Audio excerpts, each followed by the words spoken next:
Welcome to Ask Prep, your trusted companion for UPSC and IAS preparation. Today we will study about a very important topic of general knowledge, which is list of Governor-Generals and Viceroys of British India along with significant events during their tenure.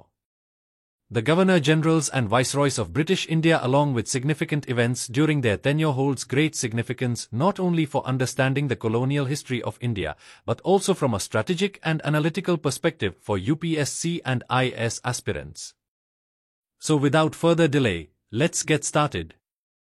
The Governor-General of India was the representative of the British monarch and the head of the British Indian government from 1773 to 1858. The Governor-General was responsible for overseeing the administration of British India, implementing policies, and maintaining relations with Indian princely states. The Viceroy of India was the representative of the British monarch and the head of the British Indian government from 1858 to 1947. The Viceroy was responsible for governing India, implementing policies, and maintaining relations with Indian princely states. The Viceroy played a crucial role in shaping India's history, politics, and economy during the British Raj. First, we will understand Governor-Generals of British India. Warren Hastings, 1772 to 1785, first Governor-General of Bengal. Introduced several administrative reforms, notably in the sphere of justice. Ended the dual government system by enforcing the Regulating Act of 1773. Founded the Calcutta Madrasa for the promotion of Islamic studies and the Asiatic Society of Bengal. Lord Cornwallis, 1786 to 1793, established appellate courts and lower grade courts. Introduced the permanent settlement and civil services. Third Anglo-Mysore War and Treaty of Seringapatam. Lord Wellesley, 1798 to 1805, introduced the subsidiary alliance system. Fourth Anglo-Mysore War and the Treaty of Bassein. Second Anglo-Maratha War. Established Fort William College at Calcutta. Lord William Bentinck, 1828 to 1835, first Governor-General of India, Charter Act of 1833. Abolished sati. Suppressed thugi, infanticide, and child sacrifices. English Education Act of 1835. Established the Medical College and Hospital, Kolkata. Lord Dalhousie, 1848 to 1856, introduced the doctrine of lapse. Charles Wood Dispatch.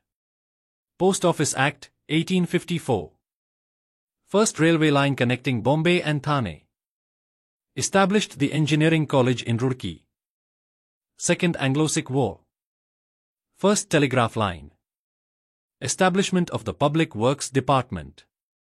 Abolition of titles and pensions. Started competitive examination for Indian civil services. Widow Remarriage Act. Lord Canning, 1856 to 1862, abolished the doctrine of lapse.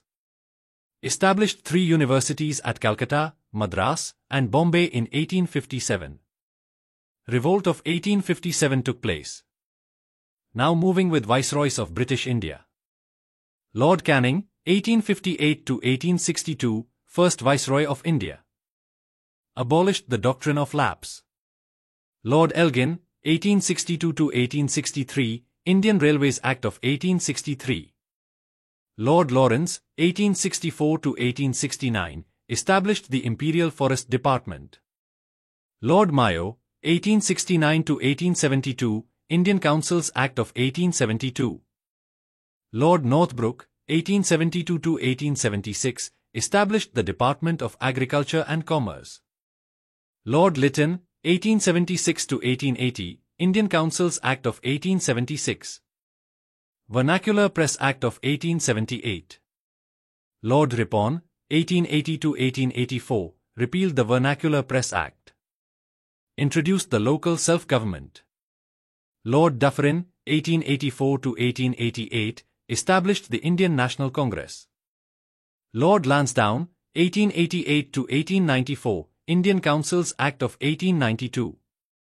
Lord Curzon, 1899 to 1905, Partition of Bengal in 1905.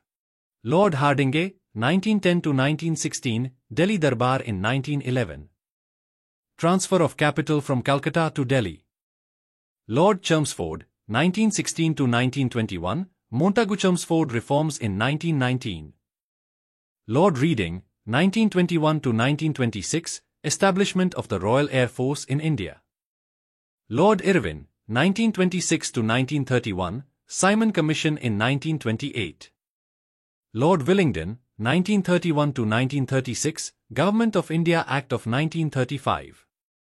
Lord Linlithgow, 1936 to 1943, Indian National Congress's Quit India movement in 1942. Lord Wavell, 1943 to 1947, Simla Conference in 1945. Lord Mountbatten, 1947, last Viceroy of India. Indian Independence Act of 1947.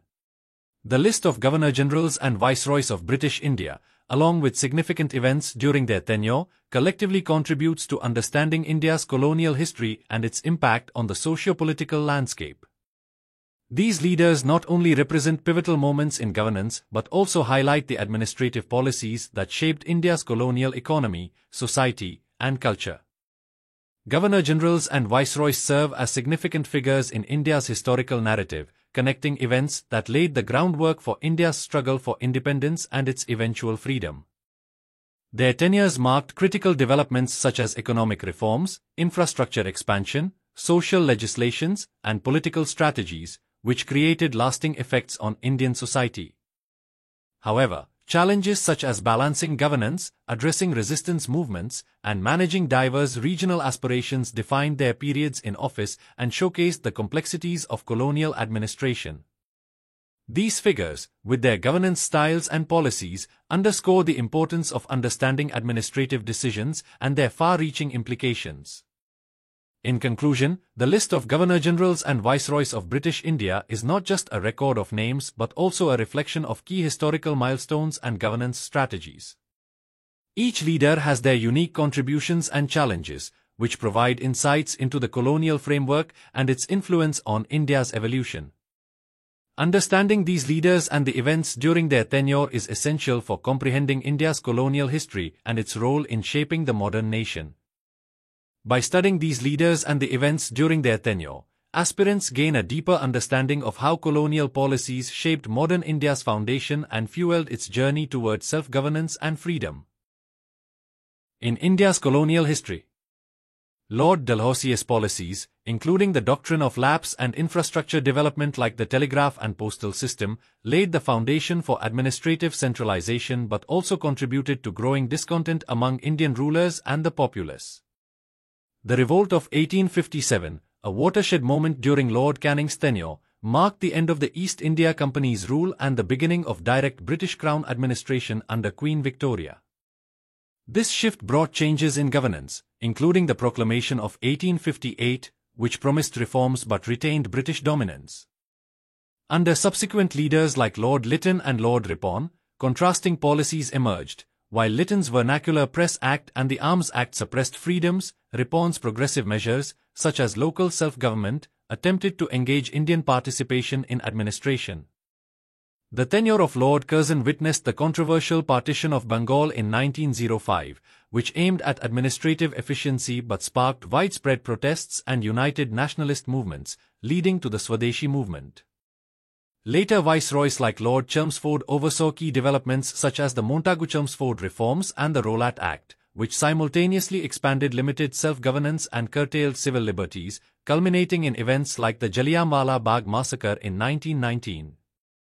The final phases of British rule, under viceroys like Lord Linlithgow, Lord Wavell, and Lord Mountbatten, were marked by the rise of mass movements, including the Quit India movement, the Cabinet Mission Plan, and finally, the partition of India and its independence in 1947.